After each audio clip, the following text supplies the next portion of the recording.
ही ओम। त्रयोदशः सर्गः। राजा का विलाप और कैकेयी से अनुनय विनय।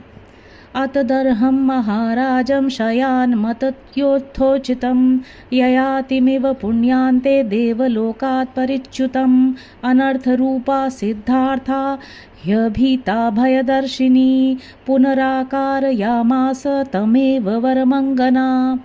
महाराज दशरथ उस अयोग्य और अनुचित अवस्था में पृथ्वी पर पड़े थे। उस समय वे पुण्य समाप्त होने पर देवलोक से भ्रष्ट हुए राजा ययाति के समान जान पड़ते थे। उनकी वैसी दशा देख अनर्थ की साक्षात मूर्ति कैकेयी, जिसका प्रयोजन अभी तक सिद्ध नहीं हुआ था, जो लोक अपवाद का भय छोड़ चुकी थी और श्री राम से भरत के लिए भय देखती थी, पुनः उसी वर के लिए राजा को संबोधित करके कहने लगी। त्वं कथसे महाराज सत्यवादी दृढ़व्रतः मम चेदं वरं कस्मात् विधारयि तुमिच्छसि। महाराज, आप तो डींग मारा करते थे कि मैं बड़ा सत्यवादी और दृढ़ प्रतिज्ञ हूँ, फिर आप मेरे इस वरदान को क्यों हजम कर देना चाहते हैं। एवमुक्तस्तु कैकेय्या राजा दशरथस्तदा प्रत्युवाच ततः क्रुद्धो मुहूर्तं विह्वलन्निव। कैकेयी के ऐसा कहने पर राजा दशरथ 2 घड़ी तक व्याकुल किसी अवस्था में रहे। तत्पश्चात कुपित होकर उसे इस प्रकार उत्तर देने लगे।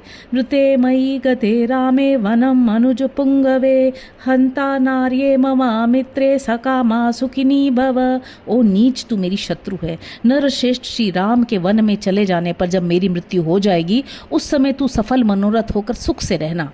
स्वर्गेऽपि खलु रामस्य कुशलं दैवतैरहं प्रत्यादेशाद् विहितं धारयिष्ये कथं बत। हाय, स्वर्ग में भी जब देवता मुझसे श्री राम का कुशल समाचार पूछेंगे, उस समय मैं उन्हें क्या उत्तर दूंगा।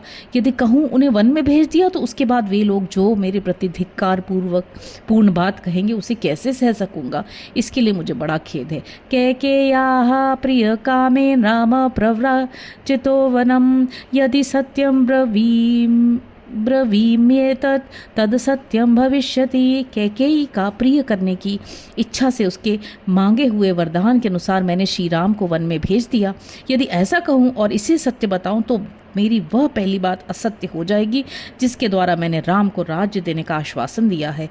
अपुत्रेण मया पुत्रः श्रमेण महता महान रामो लब्धो महातेजा स कथम त्यज्यते मया।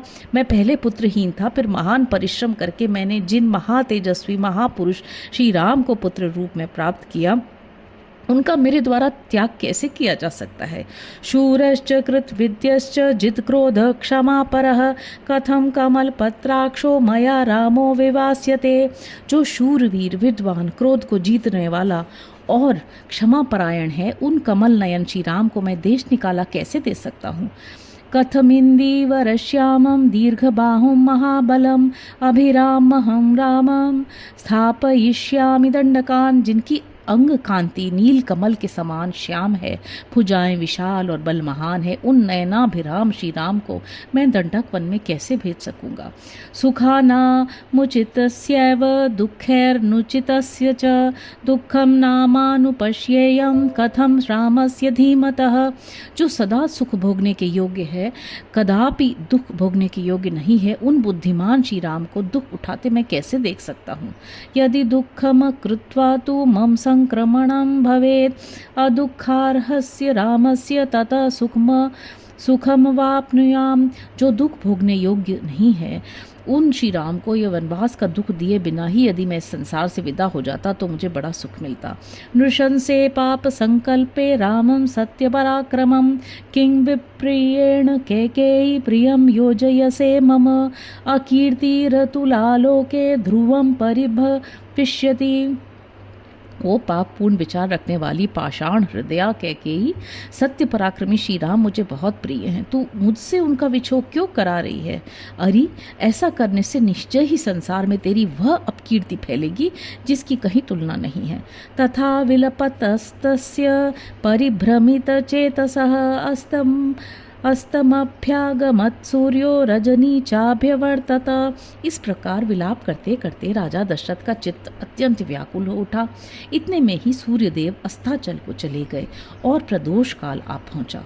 सात्रियामा तदार्तस्य चंद्रमंडलमंडिता राज्ञो विलपमानस्य नव्यभासत शर्वरी। वह 3 पहरों वाली रात यद्यपि चंद्रमंडल की चारु चंद्रिका से आलोकित हो रही थी, तो भी उस समय आर्त होकर विलाप करते हुए राजा दशरथ के लिए प्रकाश या उल्लास न दे सकी। सदैवोष्णं विनिश्वस्य वृद्धो दशरथो नृपः विललापार्तवद् दुःखं गगनासक्तलोचनः। बूढ़े राजा दशरथ निरंतर गर्म उच्छ्वास लेते हुए आकाश की ओर दृष्टि लगाए आर्त की भांति दुखपूर्ण विलाप करने लगे। न प्रभातं त्वयेच्छामि निशे नक्षत्रभूषिते क्रियतां मे दयाभद्रे मया यं रचितोऽञ्जलिः। नक्षत्र मालाओं से अलंकृत कल्याणमयी रात्रि देवी, मैं नहीं चाहता तुम्हारे द्वारा प्रभात काल लाया जाए। मुझ पर दया करो, मैं तुम्हारे सामने हाथ जोड़ता हूँ।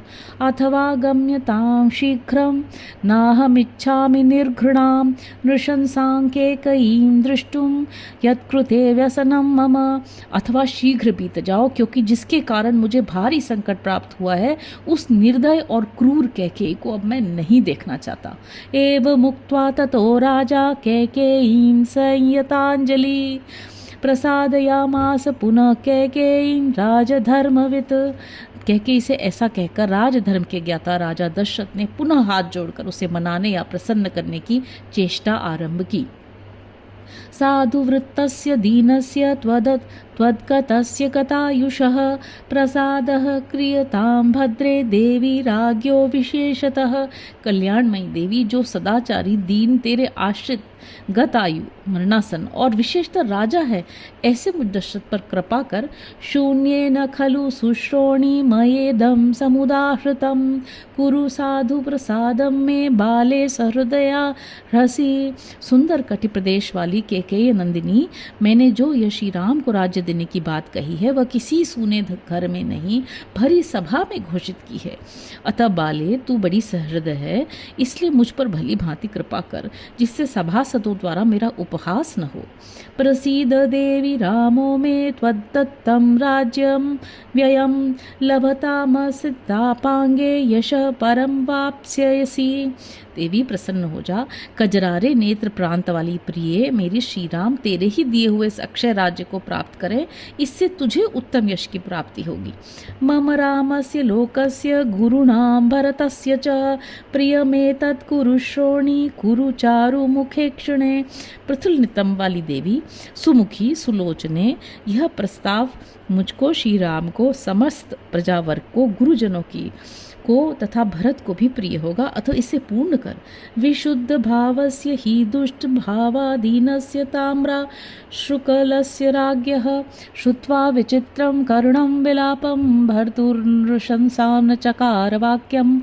राजा के हृदय का भाव अत्यंत शुद्ध था, उनके आंसू भरे नेत्र लाल हो गए थे और वे दीन भाव से विचित्र करुणाजनक विलाप कर रहे थे। किंतु मन में दूषित विचार रखने वाली निष्ठुर कैकेयी ने पति के उस विलाप को सुनकर भी उनकी आज्ञा का पालन नहीं किया।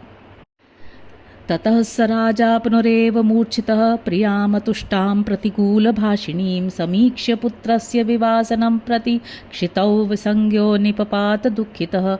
इतने अनुनय विनय के बाद भी जब प्रिया कैकेयी किसी तरह संतुष्ट न हो सकी तो बराबर प्रतिकूल बात ही मुंह से निकलती गई। तब पुत्र के वनवास की बात सोचकर राजा पुनः दुख के मारे मूर्छित हो गए और सुध बुद्ध खोकर पृथ्वी पर गिर पड़े। इतीव राज्ञो व्यथितस्य सा निशा जगाम घोरम श्वसतो मनस्विनः विबोधमानः प्रतिबोधनम तदा निवारयामास स राजसत्तमः। इस प्रकार व्यथित होकर भयंकर उच्छ्वास लेते हुए मनस्वी राजा दशरथ की रात धीरे धीरे बीत गई। प्रातःकाल राजा को जगाने के लिए मनोहर वाद्यों के साथ मंगल गान होने लगा, परंतु उन राज्य शिरोमणि ने तत्काल मनाही कर भेजकर वह सब बंद करा दिया। इत्यार्षे श्रीमद् रामायणे वाल्मीकि आदि काव्ये अयोध्या कांडे 13 सर्गः। इस प्रकार श्री वाल्मीकि निर्मित अर्ष रामायण आदि काव्य के अयोध्या कांड में 13वां सर्ग पूरा हुआ। हरि ओम।